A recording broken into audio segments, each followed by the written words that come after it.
Hello everyone. Hello UGC Net Political Science aspirants. இந்த வீடியோவில் விடி சவார்கர் பற்றி பார்ப்போம். யூனிட் 3ல இந்தியன் பொலிட்டிக்கல் திங்கர்ஸ் வரிசையில் நம்ம ஏற்கனவே பெரியார் பற்றி போன வீடியோவில் பார்த்தோம். ஸோ போன வீடியோ பார்க்காதவங்க டிஸ்கிரிப்ஷனில் லிங்க் கொடுக்குறேன், ஒருக்கா செக் பண்ணிவிட்டு வாங்க. ஏன்னா போன வீடியோவில் கான்செப்ஷுவல் நோட்ஸ் நம்ம கிராஷ் கோர்ஸில் கொடுக்க போகிறத ஒரு சாம்பிளாக உங்களுக்கு நான் காட்டியிருந்தேன். அதுக்கடுத்து PYQs கான்செப்ட்ஸாக கேட்குறாங்களா இல்லை ஃபேக்சுவலாக கேட்குறாங்களா அப்படிங்கிறதையும் உங்களுக்கு நான் காட்டியிருந்தேன். லாஸ்ட்டாக ஃபேக்ட் ஷீட்ஸையும் ஆட் பண்ணியிருந்தேன். ஸோ தட் கான்செப்ஷுவல் நோட்ஸ்க்கும் ஃபேக்ட் ஷீட்ஸ்க்கும் என்ன டிஃப்ரென்ஸ் அப்படிங்கிறது உங்களுக்கு நான் தெளிவாக காட்டியிருந்தேன். இந்த வீடியோலையும் we will follow the same approach. சரிங்களா? So before going in to the video, இது எஜுமாஸ்ட்ரி அகாடமியோட ஒரு புது இனிஷியேட்டிவ். யாருக்கு அப்படின்னு பார்த்துட்டிங்க அப்படின்னா, தமிழ்நாடு UGC NET ஆஸ்பிரண்ட்ஸுக்காக, குறிப்பாக தமிழில் படித்து எக்ஸாம் அப்ரோச் பண்ணணும்னு நினைக்கிறவங்களுக்காக கொண்டு வரப்பட்ட ஒரு புது initiative. Not only in political science, we are also conducting crash courses in other major subjects. என்னென்ன அப்படின்னு பார்த்துட்டிங்கன்னா, மேனேஜ்மெண்ட், லா, தமிழ், இங்கிலீஷ், எஜுகேஷன், இந்த மாதிரி மோஸ்ட் ஆஃப் த மேஜர் சப்ஜெக்ட்ஸில் நம்ம கிராஷ் கோர்ஸ் April 2 கண்டக்ட் பண்ண போகிறோம். ஸோ நீங்கள் பொலிட்டிக்கல் சயின்ஸ் ஆஸ்பிரண்ட்டாக இருக்கலாம், பட் உங்களுக்கு தெரிஞ்ச ஃப்ரெண்ட்ஸ் யாராச்சும் தமிழ், இங்கிலீஷ், மேனேஜ்மெண்ட், லா இந்த மாதிரி சப்ஜெக்ட்ஸுக்கு UGC நெட்டுக்கு ப்ரிப்பேர் பண்ணிகிட்ருக்காங்க அப்படின்னா கைண்ட்லி அவங்களுக்கு நம்ம அகாடமி வீடியோஸை ஷேர் பண்ணுங்கள். So that they also be benefitable by this initiative. ஓகேங்களா? அண்ட் நீங்கள் நம்பிக்கையாக சேரலாம். ஏன்னா இந்த crash course is conducted by experienced UGC NET qualified candidates. So நீங்கள் கம்ப்ளீட்டாக எஜுமாஸ்ட்ரி அகாடமியை ட்ரஸ்ட் பண்ணலாம். ஓகேங்களா? உங்களை பாஸ் பண்ண வைக்கிறதுல எல்லா விதமான எஃபோர்ட்டும் எஜுமாஸ்ட்ரி அகாடமி சார்பாக நாங்கள் கொடுப்போம். ஸோ இப்போ நம்ம வீடியோக்குள்ளே போகலாம். சரிங்களா? ஸோ விநாயக் தாமோதர் சவார்கர். ஸோ கீழே ஆர்கிடெக்ட் ஆஃப் ஹிந்துத்வா. இதே நான் பெரியாருக்கு என்ன கொடுத்துருந்தேன் அப்படின்னா சோஷியல் ரிஃபார்ம் விஷனரின்னு கொடுத்துருந்தேன். அதை ஞாபகம் வச்சுக்கணும் அப்படின்னு சொல்லியிருந்தேன். ஸோ அதே மாதிரி விநாயக் தாமோதர் சவர்கருக்கு ஆர்கிடெக்ட் ஆஃப் ஹிந்துத்வா அப்படிங்கிறத ஞாபகம் வச்சுக்கணும். ஹிந்துத்வா அப்படிங்கிறத ஞாபகம் வச்சுக்கணும். ஏன்னா இவரோட மொத்த கருத்துமே எதை மையப்படுத்தி இருக்கும் அப்படின்னா ஹிந்துத்வா ஐடியாலஜியை மையப்படுத்தி தான் இருக்கும். ஸோ விடி சவார்கர் அப்படின்னாலே ஹிந்துத்வா அப்படிங்கிற மாதிரி ஞாபகம் வச்சுக்கணும். நீங்கள் நாளைக்கு எக்ஸாம் கொஷின்ஸில் ஏதாவது கொஷின்ஸில் அந்த கொஷின் வேர்டிங்ஸில் ஹிந்துத்வா அப்படின்னு பார்த்தீங்க அப்படின்னா உங்களுக்கு டக்குன்னு மைண்டிங்ஸில் வர வேண்டியது யார் அப்படின்னா VD Savarkar. Even you don't know that answer of the question, அந்த இடத்துல விடி சவார்கராக இருக்கலாம் அப்படிங்கிற ஒரு கெஸ்ஸிங் உங்களுக்கு வந்திருக்கணும். ஓகேங்களா? ஸோ போன வீடியோ மாதிரியே விடி சவார்கருக்கும் நான் கான்செப்ஷுவலாக ஒரு நோட்ஸ் ரெடி பண்ணி வச்சுருக்கேன். ஸோ அந்த நோட்ஸை இப்போ நான் உங்களுக்கு காட்டுறேன்.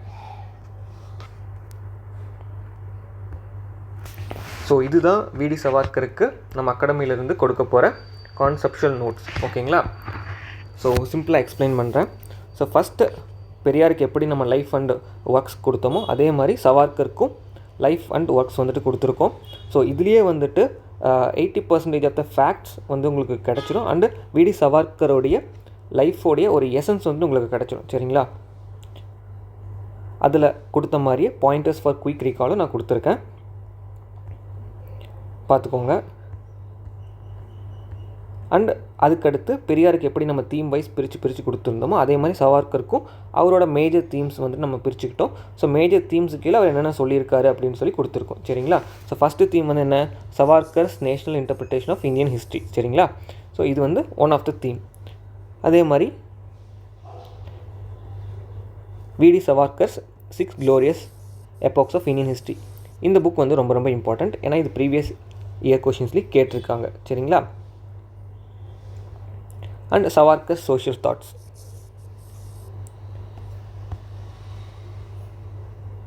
அண்ட் காந்திக்கும் சவார்கருக்கும் என்ன டிஃப்ரென்ஸ் அப்படிங்கிறது நம்ம கொடுத்துருக்கோம். அண்ட் விடி சவார்கர்ஸ் வியூஸ் ஆன் ஹிந்துத்வா.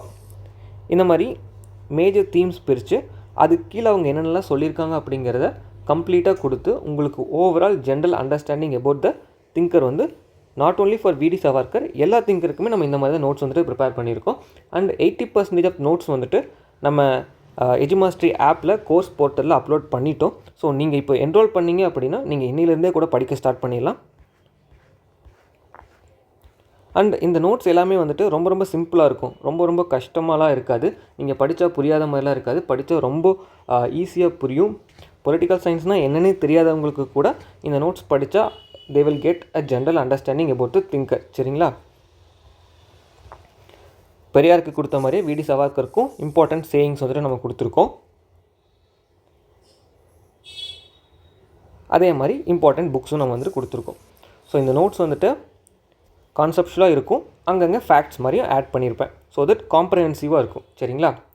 ஸோ இதுதான் விடி சவார்கருடைய கான்செப்ஷுவல் நோட்ஸ். ஓகேங்களா? இப்போ நம்ம விடி சவார்கர் பற்றி பார்ப்போம்.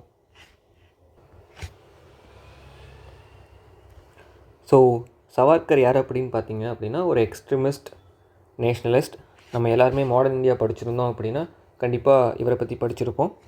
ஸோ இவர் வந்து 28 May 1883 பாகூர் அப்படிங்கிற இடத்துல வந்துட்டு பிறக்கிறாரு. And studied at Fergusson college, Pune. Inspired by Tilak. Mazzini வந்துட்டு இட்டாலியன் நேஷனலிஸ்ட். ஸோ இவரோட death and Hindutva ideology and how did Savarkar's activities influence the Indian freedom movement அப்படிங்கிறது, அவரோட ஐடியாஸ் என்ன அப்படிங்கிறத இப்போ பார்ப்போம். சரிங்களா? ஸோ ஹிந்துத்துவா அப்படிங்கிறது வந்துட்டு நான் ஞாபகம் வச்சுக்க சொல்லியிருந்தேன். சரிங்களா?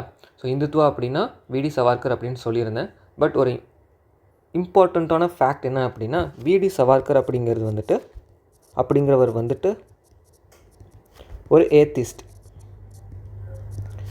நம்ப முடியல, என்னடா ஹிந்துத்துவான்னு சொல்லியிருக்கான், திடீர்னு ஏத்திஸ்ட் அப்படின்னு சொல்கிறான் அப்படின்னு சொல்லிட்டு. ஆக்சுவலாக விடி சவார்கர் வந்துட்டு ஒரு கிளாஸிஃபிகேஷன் கொடுக்குறாரு. என்ன அப்படின்னா, ஹிந்துயிசம் வேறு, ஹிந்துத்துவா அப்படிங்கிறது வேறு அப்படின்னு சொல்லிட்டு.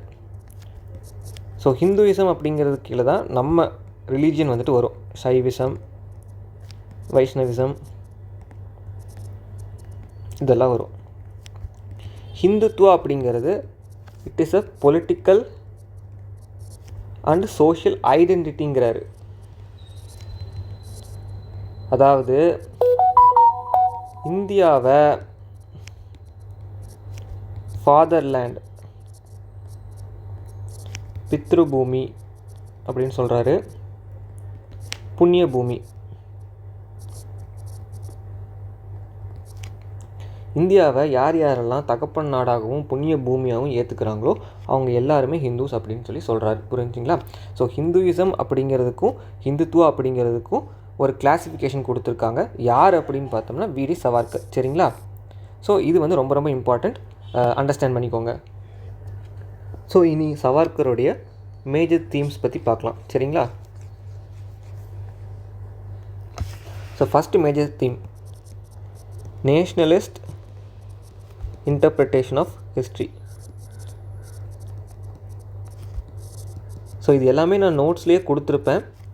இருந்தாலும் உங்களுக்கு வந்து லெக்சர் வீடியோஸ் எப்படி இருக்கும் அப்படிங்கிறதுக்காக ஒரு எக்ஸாம்பிள் நான் காட்டணும். ஸோ அதுக்காக தான் இந்த ஒரு ஸ்மால் லெக்சர்ஸ். சரிங்களா? So national interpretation of history. So VD Savarkar வந்துட்டு நேஷ்னல் சென்டிமெண்ட் உருவாக்க, சரிங்களா, எதை யூஸ் பண்ணியிருக்காரு அப்படின்னா ஹிஸ்ட்ரியை வந்துட்டு யூஸ் பண்ணியிருக்காரு. இவர் வந்து ஹிஸ்ட்ரியை வந்து படித்தவரெலாம் கிடையாது. சரிங்களா? ஹிஸ்ட்ரியை வந்துட்டு ஹிஸ்டோரியன்ஸ் மாதிரி படித்து ஆராய்ஞ்சு அதுக்குண்டான சோர்ஸஸ் தரவுகளெல்லாம் எடுத்து இவர் ஹிஸ்ட்ரியெலாம் எழுதலை. இவர் ஹிஸ்ட்ரி எப்படி எழுதியிருக்காரு அப்படின்னா, இவருக்கு என்ன தோணுதோ அதை வந்து எழுதியிருக்காரு. சரிங்களா? இவருக்கு என்ன தோணுதோ அப்படிங்கிறத வந்துட்டு நம்ம ரொம்ப தப்பாக எடுத்துக்கக்கூடாது. என்ன தோணுது அப்படின்னா, இவர் ஹிஸ்ட்ரியில் என்னென்னலாம் கொடுத்துருக்காரு அப்படின்னா, ஹிந்துஸ் தான் இந்த நாட்டுடைய ஒரிஜினல் பில்டர்ஸ் அப்படின்னு சொல்லியிருக்கார். சரியா? ஸோ இந்த இடத்துல ஹிந்துஸ் அப்படிங்கிறவங்கள நீங்கள் ரிலீஜியஸ் பீப்புள் எடுக்கக்கூடாது. ஹிந்துஸ் அப்படிங்கிறவங்க இந்த இடத்துல ரிலீஜியஸ் பீப்புள் கிடையாது. நான் முன்னாடி என்ன சொல்லியிருந்தேன், ஹிந்துத்வா ஹிந்துயிசமுக்கும் டிஃப்ரென்ஸ் இருக்குது. ஸோ இந்த இடத்துல ஹிந்துஸ் அப்படிங்கிறவங்க ஹிந்துத்வா பீப்புள். சரிங்களா? அதாவது இந்தியாவை தகப்பன் நாடாகவும் புண்ணிய பூமியாகவும் ஏற்றுக்கிறவங்க. சரிங்களா? ஸோ ஹிந்துஸ் தான் ஒரிஜினல் பில்டர்ஸ் அப்படின்னு சொல்லியிருக்காரு. அண்ட் மற்றவங்க எல்லாருமே இந்த நாட்டை அடிமைப்படுத்த வந்தவங்க தான் அப்படின்னு சொல்லியிருக்காரு. ஸோ இப்படி சொல்கிறதன் மூலியமாக ஹிந்துஸ் மத்தியில் இவர் என்ன பண்ணுறாரு அப்படின்னா ஒரு ஒருமைப்பாடை வந்துட்டு உருவாக்குறாரு. புரிஞ்சுங்களா? ஸோ இவர் என்ன சொல்கிறாரு, முஸ்லீம்ஸ் ரூல் நமக்கு தெரியும், டெல்லி சுல்தானேட்ஸ், முகல்ஸ் இவங்க பற்றிலாம் படிச்சிருப்போம். So Muslim rule and foreign rule are enslavement அப்படின்னு சொல்கிறார். சரிங்களா, அதாவது அடிமைத்தனம் அப்படின்னு சொல்லிட்டு சொல்கிறாரு. ஸோ இவரோட ஹிஸ்ட்ரியில் கம்யூனல் பயாஸ் அப்படிங்கிறது இருக்குது. புரிஞ்சுங்களா? ஏன் அப்படின்னா முஸ்லீம்ஸ் அப்படிங்கிறவங்க அவங்களுடைய தகப்பன் நாடோ தாய் நாடோ எதை சொல்லுவாங்க அப்படின்னா மெக்கா மெதினா மாதிரி சொல்லுவாங்க. ஃபாரின் ரூல் பிரிட்டிஷ் கிறிஸ்டியன்ஸ் அவங்க எதை சொல்லுவாங்க அப்படின்னா வேட்டிகன் சொல்லுவாங்க. ஸோ இவங்க 2 பேருமே இந்தியாவை வந்துட்டு தகப்பன் நாடாகவும் புண்ணிய பூமியாகவும் ஏற்றுக்கிட்டவங்க கிடையாது. ஸோ இவங்க 2 பேர்த்தோடைய ரூலுமே வந்துட்டு நம்மளை வந்து ஹிந்துஸை வந்து அடிமையாக்கிறதுக்காக வந்தது தான் அப்படின்னு சொல்கிறாரு. சரிங்களா, ஸோ இந்த இடத்துல அவர் முஸ்லீம்ஸையும் கிறிஸ்டியன்ஸையும் ஒதுக்குறாரு, கம்யூனலாக வந்துட்டு ஒதுக்குறாரு. அண்ட் அவர் முஸ்லீம்ஸ் ரூல் மூலியமாக இந்தியாவுக்கு கிடைச்ச சில கல்ச்சுரல் திங்ஸ் எல்லாமே வந்துட்டு அவர் அடியோடு வந்துட்டு இக்னோர் பண்ணுறாரு. ஏன்னா நம்ம நிறைய art and culture, architecture developments இதெல்லாமே வந்துட்டு முஸ்லீம்ஸ் ரூலில் நம்மளுக்கு வந்துட்டு கிடச்சிருக்கும். அண்ட் பிரிட்டிஷ் ஃபாரின் ரூல்லையும் வந்துட்டு நமக்கு ரயில்வேஸ் இந்த மாதிரி நிறைய கிடச்சிருக்கும். பட் இது அவர் எல்லாருமே வந்துட்டு இக்னோர் பண்ணுறாரு. ஓகேங்களா, இவர் ஹிஸ்ட்ரியை எதுக்கு எழுதுகிறாருன்னு பார்த்தீங்க அப்படின்னா மக்கள் மத்தியில் ஒரு கிளர்ச்சியை உண்டு பண்ணணும் அப்படிங்கிறதுக்காக தான் இவர் ஹிஸ்ட்ரியை வந்துட்டு ஒரு ஆயுதமாக பயன்படுத்துகிறாரு. சரிங்களா, ஸோ இது என்ன சொல்கிறாங்க அப்படின்னா ஹிஸ்ட்ரி ஆஸ் ஐடியாலஜி அப்படின்னு சொல்கிறாங்க. அதாவது இந்த வரலாறு மூலியமாக ஹிந்து அரசர்கள்லாம் இருப்பாங்கள்ல, ராணா பிரதாப் சிங், அதுக்கடுத்து சிவாஜி, இவங்க எல்லாத்தையும் அவர் என்ன பண்ணுறாரு அப்படின்னா ரொம்ப க்ளோரிஃபை பண்ணி பேசுகிறார். அவங்களுடைய வீரம், அவங்களுடைய படைபலம், இது எல்லாத்தையுமே வந்துட்டு அவங்களுடைய வெற்றிகள் இது எல்லாத்தையுமே ரொம்ப க்ளோரிஃபை பண்ணி பேசுகிறாரு. இதன் மூலியமாக என்ன சொல்ல வராரு அப்படின்னா இந்தியா அப்படிங்கிறது ஒரு அடிமை நாடு கிடையாது. இந்தியாவில் வந்துட்டு நிறைய பேர் வீரமிக்க மனிதர்களும் இருக்கிறாங்க. அவங்க நினச்சிருந்தா நம்ம வந்துட்டு எவ்வளோ பெரிய ஃபாரின் ரூலாக இருந்தாலும் சரி, முஸ்லீம் ரூலாக இருந்தாலும் சரி, எல்லாத்தையுமே நம்மளால் வந்துட்டு வெற்றி கொண்டிருக்க முடியும் அப்படின்னு சொல்கிறாங்க. ஸோ இப்படிலாம் சொல்கிறப்போ நமக்குள்ளே ஒரு உணர்ச்சி பொங்கும். கரெக்டுங்களா? இப்போ நம்ம மகாபாரதம்லாம் பார்க்குறோம் அப்படின்னா அதில் போடுற மியூசிக், அதில் போடுற எஃபெக்ட்டுக்கே நம்மளுக்குலாம் வந்துட்டு நரம்பெல்லாம் பிடிக்கும். ஸோ அந்த மாதிரி இவர் ஹிஸ்ட்ரி என்ன பண்ணுறாரு அப்படின்னா ஒரு குறிப்பிட்ட மக்களுக்கு எதிராக வந்து திருப்புறாரு. புரிஞ்சுங்களா? அதாவது இந்தியா அப்படிங்கிறது இந்துஸ்களுக்கான நாடு, முஸ்லீம்ஸ் அண்டு ஃபாரின்ஸ்க்கு வந்துட்டு இங்கே வேலையில் அப்படிங்கிற மாதிரி ஹிஸ்ட்ரியை வந்து ஒரு ஆயுதமாக பயன்படுத்தி அந்த அதை வந்து இன்னொருத்தங்களுக்கு எகெயின்ஸ்டாக திருப்புறாரு. ஸோ அதுதான் வந்துட்டு பாலிமிக்கல் அப்படின்னு சொல்லுவாங்க. சரிங்களா, இந்த டேர்ம் வந்துட்டு ஞாபகம் வச்சுக்கோங்க.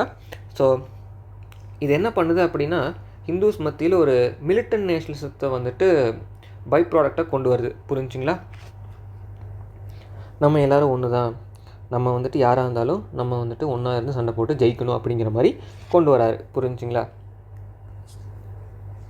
ஸோ இப்போ நான் வந்து ஹிஸ்ட்ரி, நேஷ்னலிஸ்ட் இன்டர்பிரிட்டேஷன் ஆஃப் ஹிஸ்ட்ரினா என்னன்னு சொல்லிட்டேன். இப்போது இவர் வந்து இந்த ஹிஸ்ட்ரிக்குள்ளே ஒரு இம்பார்ட்டண்ட்டான புக் எழுதியிருக்கார், 6 Glorious Epochs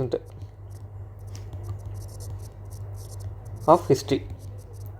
இதில் என்ன சொல்கிறார் அப்படின்னா 6 பீரியட்ஸ் ஆஃப் வார் வந்து சொல்கிறாரு. ஃபஸ்ட்டு வந்து அலெக்சாண்டர், செகண்ட் வந்துட்டு ஷாக்காஸ், குஷன்ஸ் இவங்களை பற்றி சொல்கிறாரு. அதுக்கடுத்து இஸ்லாமிக் இன்வேஷன்ஸ் பற்றி சொல்கிறாரு. அதுக்கடுத்து டெல்லி சுல்தானேட்ஸ், அதுக்கடுத்து முகல்ஸ், அதுக்கடுத்து பிரிட்டிஷ், இதை பற்றி சொல்கிறாரு. ஸோ ஹிஸ்ட்ரி அப்படிங்கிறது ஹிந்துக்களுக்கும் இந்த முஸ்லீம்ஸ், ஃபாரின், பிரிட்டிஷ் ரூல்ஸ் இவங்களுக்கும் இடையில் நடந்த போர்கள் தான் இப்போ நம்ம இருக்கிற இந்தியாவுக்குண்டான ஒரு வரலாறு அப்படின்னு சொல்கிறாங்க. ஹிஸ்ட்ரி அதாவது வரலாறு மொத்தமே சண்டையினால் உருவாக்கப்பட்டது தான் அப்படின்னு இவர் வந்து சொல்கிறாரு. வரலாறு ஃபுல்லாகவே போர்களால் நிரம்பியது அப்படின்னு சொல்கிறாரு. இந்த எல்லா போர்லேயும் ஹிந்துஸ் வெற்றி பெற்றிருக்கார்கள், அதனால தான் ஹிந்துஸ் வந்துட்டு மெஜாரிட்டியாக இருக்கிறாங்க அப்படிங்கிற மாதிரி இவர் கொண்டு வராரு. ஓகேங்களா? ஸோ இந்த 6 Glorious Epochs ஆஃப் ஹிஸ்ட்ரி அப்படிங்கிறத வந்து நீங்கள் ஞாபகம் வச்சுக்கணும். ஏன்னா இது வந்து important book of him. And இது வந்து ப்ரீவியஸ்லியோ கேட்டுட்ருக்காங்க.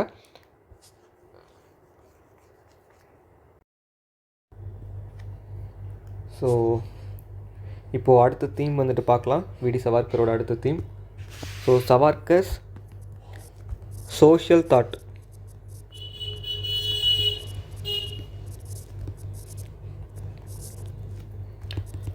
So Savarkar also gave some social reform ideas also. சரிங்களா?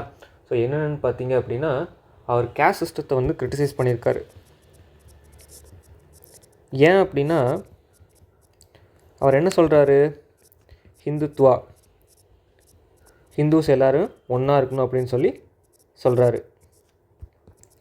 அப்போது ஹிந்துஸ்குள்ளே எது நம்மளை பிரிக்குது அப்படின்னு பார்த்தீங்கன்னா கேஸ்ட்.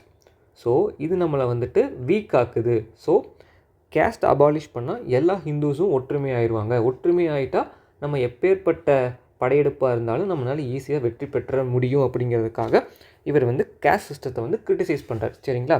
அதுக்கடுத்து சேம் இதே இதுக்காகத்தான் அபாலிஷன் ஆஃப் அன்டச்சபிலிட்டி அப்படிங்கிறதையும் கொண்டு வராரு, சொல்கிறார். ஸோ இதில் என்ன சொல்கிறார் அப்படின்னா, இவரே வந்துட்டு inter caste marriages, inter caste dinings இதெல்லாமே வந்துட்டு இவரே வந்துட்டு ஏற்பாடு பண்ணியிருக்காரு. எதுக்கு அப்படின்னா மக்கள் மத்தியில் ஒரு ஒற்றுமை உணர்வை வந்து ஏற்படுத்தணும் அப்படிங்கிறதுக்காக. சரிங்களா? அதுக்கப்புறம் எல்லா மக்களுக்குமே சிவிக் ரைட்ஸ், ஈக்குவலான civic rights and political rights கொடுக்கணும் அப்படிங்கன்னு சொல்லியிருக்காரு. அண்டு இதெல்லாம் அந்த காலத்துலேயே அவர் வந்து சொல்லியிருக்காரு. அண்டு விமென்ஸ் ரைட்ஸ் பற்றி பேசியிருக்காரு. விமென்ஸ்க்கு வந்துட்டு ஈக்குவல் எஜுகேஷன் கொடுக்கணும், மென் ஈக்குவலாக, அண்ட் அவங்களுக்கும் எம்பவர்மெண்ட் அப்படிங்கிறது நம்ம வந்து ஏற்படுத்தி கொடுக்கணும். அதுக்கடுத்து they also have complete independence and freeness in making their decisions அப்படின்னு சொல்லியிருக்காரு. சரிங்களா? அதுக்கடுத்து வி.டி. சவர்கர் நான் முன்னாடி சொன்ன மாதிரி அவர் வந்து ஒரு ஏத்திஸ்ட். ஸோ ஏத்திஸ்ட் அப்படின்னாலே அவங்க யாருக்கு இம்பார்ட்டன்ஸ் கொடுப்பாங்க, எதுக்கு இம்பார்ட்டன்ஸ் கொடுப்பாங்க அப்படின்னு பார்த்தீங்க அப்படின்னா ரீசன் அண்ட் சயின்ஸுக்கு வந்துட்டு இம்பார்ட்டன்ஸ் கொடுப்பாங்க. எதாக இருந்தாலும் ஆராய்ஞ்சு புரிஞ்சுக்கணும், பகுத்தறிஞ்சிக்கணும் அப்படிங்கிறதுக்கு வந்துட்டு ஒரு இம்பார்ட்டன்ஸ் கொடுப்பாங்க. ஆனால் இவர் ஹிஸ்ட்ரியை மட்டும் பகுத்தறியாமல் இவரோட பாணியில் எழுதிடுவார். சரிங்களா? ஸோ நிறையா திங்கர்ஸ் என்ன பண்ணுவாங்க அப்படின்னா ஒரு சில சிந்தனைகள் தத்துவங்கள் சொன்னாலுமே அவங்களுக்கே தெரியாமல் சில இடத்துல அவங்க வேறுபடுவாங்க, மாறுபடுவாங்க. சரிங்களா? ஸோ இது எல்லாமே நம்ம வந்துட்டு கான்செப்ஷுவலாக ரொம்ப டெப்த்தாக படிக்கிறப்போ நம்ம வந்து புரிஞ்சிக்க முடியும். பட் யூஜிசி நெட் எக்ஸாமுக்கு இந்த அளவுக்கு நமக்கு தேவையில்லை. ஏன்னா இப்போ நான் உங்களுக்கு பிவைக்யூஸ் பின்னாடி காட்டுவேன். அந்த பிவைக்யூஸில் வந்துட்டு எப்படி கொஷின்ஸ் ஃபேக்ட்ஸாக இருக்குங்கிறத மட்டும் நீங்கள் பாருங்கள். சரிங்களா? ஸோ அதுக்கடுத்து இவரோட அட்லாஸ்ட் கோல் என்ன அப்படின்னா நேஷ்னல் இன்டகிரேஷன். அதாவது இந்தியாவோட ஃப்ரீடம் மூமெண்ட்டில் தேசிய ஒருமைப்பாடை வந்துட்டு ஏற்படுத்தணும். அதுக்காக ஹிந்துத்துவ மக்களை வந்து ஒன்றிணைக்கணும். இதுதான் இவருடைய அல்டிமேட் கோல். ஓகேங்களா? ஸோ அதுக்காக தான் கேஸ்ட் சிஸ்டத்தை வந்து கிரிட்டிசைஸ் பண்ணுறாரு. அன்டச்சபிலிட்டி வந்து அபாலிஷ் பண்ணணும்னு சொல்கிறாரு. விமென்ஸ்க்கும் வந்துட்டு ஈக்குவல் ரோல் வந்து இந்தியன் நேஷ்னல் ஃப்ரீடம் மூமெண்ட்டில் வந்துட்டு நம்ம கொடுக்கணும் அப்படின்னு சொல்கிறாரு. ஏன்னா அதுவும் வந்துட்டு நமக்கு ஃப்ரீடத்தை வந்து சீக்கிரமே பெற்றுக் கொடுக்கறதுக்கு ஒரு ஹெல்ப்பாக இருக்கும் அப்படிங்கிற மாதிரி சொல்கிறாரு. புரிஞ்சுங்களா? ஸோ இதுதான் சவார்கருடைய சோஷியலிஸ்ட் தாட். ஸோ இதுக்கு முன்னாடி என்ன பார்த்தோம் அப்படின்னா சவார்கருடைய நேஷனலிஸ்ட் இன்டர்பிரிட்டேஷன் ஆஃப் ஹிஸ்ட்ரியை வந்து அவர் எப்படி ஒரு ஆயுதமாக யூஸ் பண்ணியிருக்காரு அப்படிங்கிறத பார்த்தோம். அந்த ஆயுதமாக யூஸ் பண்ணதுக்கு உண்டான இம்பார்ட்டண்ட்டான புக் என்ன அப்படின்னா 6 Glorious Epochs of Indian History. அதான் வந்துட்டு சவார்கருடைய இம்பார்ட்டண்ட்டான புக்கு. அதுக்கடுத்து சவார்கருடைய சோஷியலிஸ்ட் தாட் வந்து நம்ம பார்த்துட்டோம். இப்போ லாஸ்ட்டாக நம்ம என்ன பார்க்க போகிறோம் அப்படின்னா சவார்கருக்கும் காந்திக்கும் என்ன டிஃப்ரென்ஸ் அப்படிங்கிறத நம்ம வந்துட்டு பார்க்க போகிறோம். சரிங்களா? ஸோ உங்களுக்கு நான் வந்து முன்னாடியே கான்செப்ஷன் நோட்ஸ் PDF காட்டிட்டேன்னு சொல்லிட்டு நினைக்கிறேன். And you will get clear understanding after you go and read that. ஓகேங்களா? ஸோ இப்போ நீங்கள் இந்த லெக்சர் கவனிச்சுட்டு நீங்கள் அது போய் பார்த்தீங்க அப்படின்னா உங்களுக்கு இன்னுமே ரொம்ப தெளிவாக புரியும். சரிங்களா? So difference between Gandhi and Savarkar. So nationalist interpretation of ஹிஸ்ட்ரினா என்னென்னு சொல்லிட்டேன். சவார்கரோட சோஷியலிஸ்ட் தாட் என்னென்னு சொல்லிட்டேன். சவார்கர் ஹிந்துத்துவையும் எப்படி பிரிக்கிறார் அப்படின்னு சொல்லிட்டேன். ஸோ இதுதான் கடைசி difference between Gandhi and Savarkar. சரிங்களா? ஸோ காந்தி வந்துட்டு நான் பெரிய வீடியோவில் சொல்லியிருப்பேன். காந்தி அவர்கள் வந்துட்டு அட்வொகேட்டட் ரிஃபார்ம் வித்தின் ஹிந்துயிசம். சரிங்களா? ஆனால் சவார்கர் வந்துட்டு atheist. And Gandhi also wanted to abolish untouchability. And Savarkar also wanted to abolish untouchability. இவர் ஏன் சொல்கிறாரு? இவர் வந்துட்டு ஹிந்துத்வா யுனைட்டிக்காக சொல்கிறாரு. இவர் பொதுவாகவே மக்கள் மத்தியில் தீண்டாமை வந்துட்டு இருக்கக்கூடாது அப்படிங்கிறதுக்காக சொல்கிறார். சரிங்களா? ஸோ இதை வந்து நம்ம அண்டர்ஸ்டாண்ட் பண்ணிக்கணும். அண்ட் காந்தி வந்துட்டு சர்வோதயா அப்படின்னு சொல்லி ஐடியா கொடுத்துருப்பாரு, அதாவது வெல்ஃபேர் ஃபார் ஆல் அப்படின்னு சொல்லிட்டு. ஆனால் சவார்கர் என்ன சொல்லியிருப்பார்? ஹிந்துத்வா, ஹிந்துஸ் தான் முன்னுரிமை. சரிங்களா, அப்படிங்கிற மாதிரி சொல்லியிருப்பார். ஸோ காந்தி அண்ட் சவார்கர் வந்துட்டு அவங்களுடைய அப்ரோச்சஸில் டிஃபர் ஆகுறாங்க. அதாவது காந்தி வந்து ரொம்பவே கிராஜுவலாக சோஷியல் ரிஃபார்ம்ஸை வந்து அட்வொகேட் பண்ணுறாரு. சவார்கர் வந்துட்டு எக்ஸ்ட்ரீமிஸ்ட், ஏன்னா அவர் ஒரு ரெவல்யூஷனரி நேஷனல் லீடர். ஸோ அவர் வந்துட்டு கொஞ்சம் ரேடிக்கலாக இருக்கார், அவ்வளோதான் வித்தியாசம். காந்தி வந்து எல்லா தரப்பு மக்களையும் ஒன்றிணைந்து இந்த இந்தியாவுடைய நேஷ்னல் ஸ்ட்ரகிள் ஃபார் ஃப்ரீடமில் பார்ட்டிசிபேட் பண்ண வைக்கணும் அப்படிங்கிறதுல வந்துட்டு காந்தி இம்பார்ட்டன்ஸ் கொடுக்குறாரு. காந்தி வந்துட்டு முஸ்லீம்ஸையும் வந்துட்டு இன்க்ளூட் பண்ணிக்கிறாரு, ஹிந்துஸையும் இன்க்ளூட் பண்ணிக்கிறாரு, கிறிஸ்டியன்ஸ் ஆங்கிலோ இண்டியன்ஸையும் இன்க்ளூட் பண்ணிக்கிறாரு. எக்ஸாம்பிள்ஸ் நம்ம பார்த்தோம் அப்படின்னா ஆனி பெசன்ட் இருக்காங்க, அதுக்கடுத்து கிலாஃபத் இஷ்யூ இருக்குது, அண்டு நான் கோஆப்ரேஷன் மூமெண்ட், இந்த மாதிரி இருக்குது. ஆனால் சவார்கர் வந்துட்டு அவங்களெல்லாம் கம்ப்ளீட்டாக எக்ஸ்க்ளூட் பண்ணுறாரு. அவரோட கோர் ஐடியாலஜி என்ன அப்படின்னா ஹிந்துத்துவா தான். ஸோ ஓகேங்களா, ஸோ இதுதான் வந்துட்டு 4 தீம்ஸ் ஆஃப் விடி சவார்கர். ஓகேங்களா, ஸோ இந்த அளவுக்கு தெரிஞ்சிருந்தாலே போதும், யூஜிசி நெட்டில் எல்லா கொஷினுமே நம்ம அட்டன் பண்ணிடலாம். இது போக சில ஃபேக்ட்ஸ்லாம் இருக்குது. ஏன்னா சில இம்பார்ட்டண்ட்டான டேர்ம்ஸ், பத்ர பஜன் அப்படின்னா இன்டர் டைனிங் அப்படின்னு சொல்லுவாங்க. ஸோ இதெல்லாம் வந்து சவார்கர் பற்றி படிக்கிறப்போ நம்ம தெரிஞ்சிக்க வேண்டிய ஒரு சில டேர்ம்ஸ். ஸோ இந்த டேர்ம்ஸ் எல்லாத்தையுமே வந்து நான் நோட்ஸில் வந்து இன்க்ளூட் பண்ணியிருக்கேன். சரிங்களா, ஏன்னா கான்செப்ட்ஸ் இந்தளவுக்கு தெரிஞ்சால் போதும். அதுக்கப்புறம் நீங்கள் நோட்ஸ் படிச்சிங்க அப்படின்னா உங்களுக்கு கம்ப்ளீட்டாக ஒரு அண்டர்ஸ்டாண்டிங் வந்து கிடச்சிடும். ஸோ இப்போ வந்து நம்ம நெக்ஸ்ட்டு வந்துட்டு பிவைக்யூஸ் பார்ப்போம். சரிங்களா, ஸோ பிவைக்யூஸ் பார்த்துட்டா இன்னுமே உங்களுக்கு வந்துட்டு நம்ம எப்படி படிக்கணும், எந்த டைரெக்ஷனில் படிக்கணும் அப்படிங்கிறது உங்களுக்கு தெரிஞ்சிடும். So who called the 1857 revolt as the first war of independence? So இதை பற்றி நம்ம பார்க்கவே இல்லை, கரெக்டுங்களா? ஸோ இதை வந்து நான் உங்களுக்கு லாஸ்ட்டாக காட்டுறேன். Who has given originally the idea of Hindu Rashtra? சரிங்களா, ஸோ இப்போது இதை பற்றி நம்ம பார்க்கல, பட் நான் சொல்லியிருக்கேன் ஹிந்துத்வா அப்படின்னு வந்தால் ஃபஸ்ட்டு நம்மளுக்கு மைண்டுக்கு வர வேண்டியது யார் அப்படின்னா விடி சவார்கர். சரிங்களா, ஸோ இத்தனை நேரமாக நான் என்ன சொல்லிட்டு வந்துட்டுருக்கிறேன், அவர் வந்து ஹிந்துஸை வந்து ஒன்றிணைக்கணும், ஹிந்துத்துவ ஐடியாலஜி அப்படிங்கிறத வந்துட்டு நிலைநாட்டணும் அப்படிங்கிறத தான் அவர் வந்துட்டு இவ்வளோ நாளாக பேசிகிட்டே வந்திருக்கிறாரு. இவ்வளோ நேரமாக நானும் சொல்லிகிட்டே வந்திருக்கேன். ஸோ இப்போ ஹிந்து ராஷ்ட்ரா அப்படின்னா என்ன? ஹிந்துஸ் இருக்கிற நாடு, அதான் ஹிந்து ராஷ்ட்ரான்னு சொல்லுவாங்க. ஸோ அந்த ஐடியா வந்து யார் கொடுத்துருப்பா? விடி சவார்கர். ஸோ இவ்வளோதான். சில இடத்துல நம்மளால் அக்யூரேட்டாக ஆன்சர் இதுதான் தெரிஞ்சிக்க முடியாட்டியுமே நம்ம இப்படி தான் கெஸ் பண்ணி ஆன்சரை வந்துட்டு ரீச் பண்ணணும்.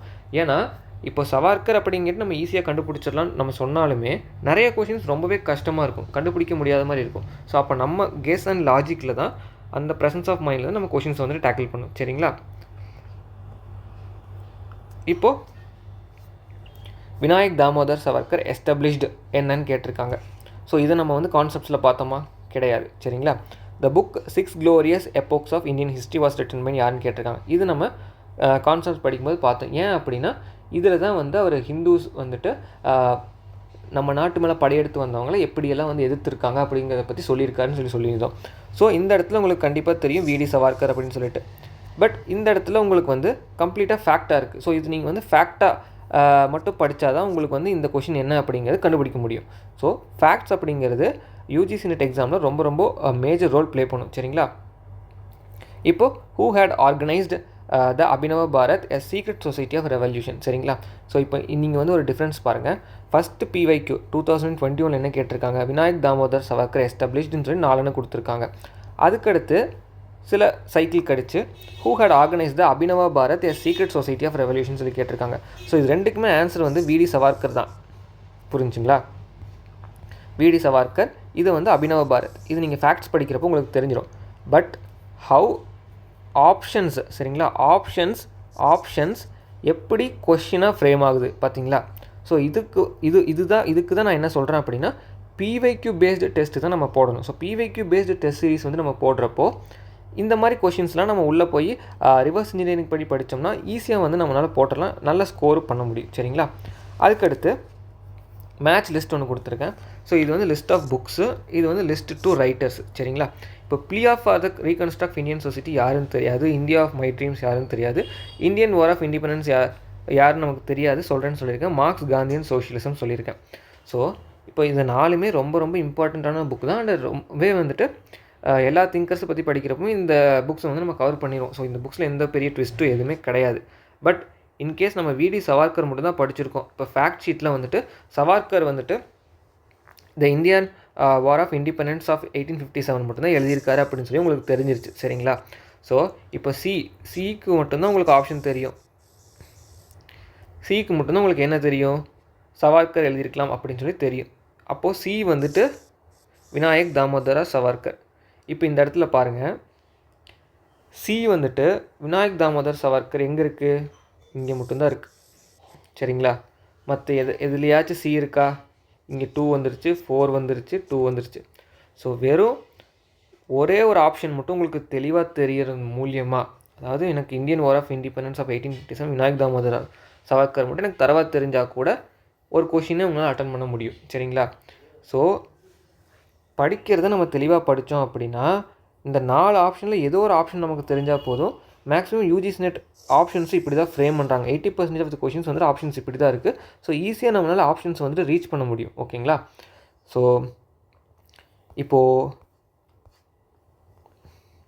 இந்த கொஷின் சொல்கிறேன்னு சொல்லியிருந்தேன். Who called the 1857 revolt as the first war of Indian independence. சரிங்களா? இப்போ இங்கே பாருங்கள், இங்கே கொடுத்துருக்காங்க the Indian war of independence 1857 2023 கொடுத்துருக்காங்க. இந்த கொஷின் எப்போ கேட்டிருக்காங்க? 2020 கேட்டிருக்காங்க. ஸோ விடி சவார்கர் அப்படி தான், இதே கேள்வி தான், the first war of Indian இண்டிபெண்டன்ஸை வந்துட்டு இங்கே எப்படி கேட்டிருக்காங்க, அவர் புக் எழுதுன மாதிரி கேட்டிருக்காங்க. இந்த இடத்துல அவர் அந்த புக்கில் வந்துட்டு இதைத்தான் ஃபஸ்ட் வார் ஆஃப் இந்தியன் இண்டிபெண்டன்ஸ்னு சொல்லியிருப்பார். ஸோ அதை கேட்டிருக்காங்க. ஸோ ப்ரீவியஸ் இயர் கொஷின் வந்துட்டு நீங்கள் படிக்கிறப்போ உங்களால் நிறையா கான்செப்ட்ஸ் வந்துட்டு கெயின் பண்ணிக்க முடியும், ஃபேக்சுவல் நாலேஜ் வந்துட்டு கெயின் பண்ணிக்க முடியும். இப்போது இந்த ஃபேக்ட்ஸ் எல்லாம் கவர் ஆகிற மாதிரி நான் ஃபேக்ட் ஷீட்ஸ் வந்து ஒன்று கொடுத்துருக்கேன். அது வந்து உங்களுக்கு காட்டுறேன். சரிங்களா?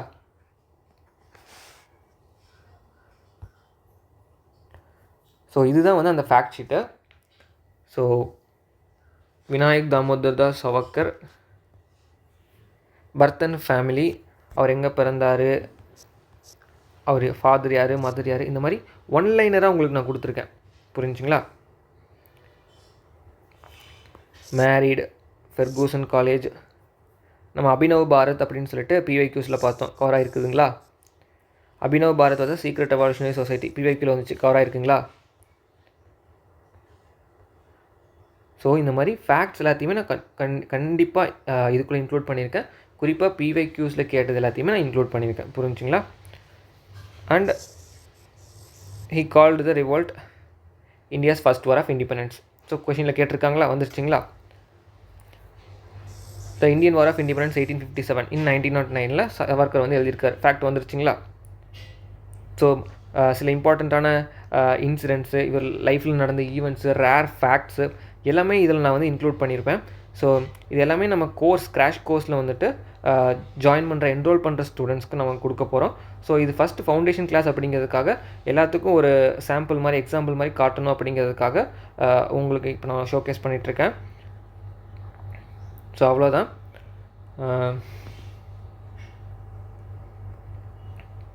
ஸோ உங்களுக்கு இப்போ ஒரு அண்டர்ஸ்டாண்டிங் கிடச்சிருக்குன்னு நம்புகிறேன். கான்செப்ஷுவல் அண்டர்ஸ்டாண்டிங்கும் உங்களுக்கு கிடச்சிருக்குன்னு நினைக்கிறேன், ஃபேக்சுவல் அண்டர்ஸ்டாண்டிங்கும் கிடச்சிருக்குன்னு நினைக்கிறேன். அண்ட் எதுக்கு இம்பார்ட்டன்ஸ் நீங்கள் கொடுக்கணும் அப்படிங்கிறதையும் நீங்கள் தெரிஞ்சிருப்பீங்கன்னு நம்புகிறேன். ஏன்னா பிவைக்யூஸ் எப்படி வந்திருக்கு, ஃபேக்ட்ஸ் பேஸ்டாக தான் வந்திருக்கு. ஸோ ஃபேக்ட்ஸ் வந்துட்டு ரொம்ப ரொம்ப இம்பார்ட்டண்ட். கான்செப்ஷுவல் இம்பார்ட்டன்ட் தான், but concepts will not help you to crack this exam. Facts only help you to crack this exam. ஓகேங்களா? So thank you all. நம்மளோட கிராஷ் கோர்ஸ் வந்துட்டு starts on April 2. Download Edumastery app, subscribe to Edumastery channel, NET SET go. So June மாதம் UGC NET exam வருது, September கிட்ட வந்துட்டு TN set வர மாதிரி சொல்லியிருக்காங்க. ஸோ ரெண்டுக்குமே நீங்கள் சீரியஸாக ப்ரிப்பேர் பண்ணுறீங்க அப்படின்னா இந்த கிராஷ் கோர்ஸ் அப்படிங்கிறது கண்டிப்பாக உங்களுக்கு வந்து ஹெல்ப்ஃபுல்லாக இருக்கும். சரிங்களா? So bye, all the best. மீண்டும் சந்திக்கும் வரை நன்றி, வணக்கம். சரிங்களா?